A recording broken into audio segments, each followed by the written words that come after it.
Nama Tina Tun mendadak menjadi sorotan setelah dikabarkan digugat 10,7 miliar rupiah oleh Engkan Herikan, pencipta lagu Bintang. Engkan merasa keberatan karena namanya tak dicantumkan sebagai pencipta lagu Bintang yang sempat dibawakan oleh Tina Tun. Menanggapi hal ini, Tina Tun memberikan klarifikasinya. Diketahui, dalam dokumen gugatannya, Engkan Herikan meminta ganti rugi material dan imaterial dengan total mencapai 10,7 miliar rupiah.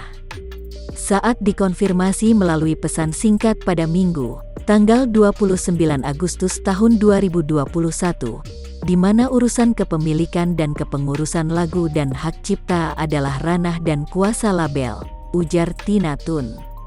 Tina Tun hanya mengikuti kontrak untuk menyanyikan lagu dari label, lanjutnya. Selain itu, pelantun lagu Bolo Bolo tersebut menegaskan dirinya hanya pelengkap gugatan bukan tergugat utama di kasus tersebut.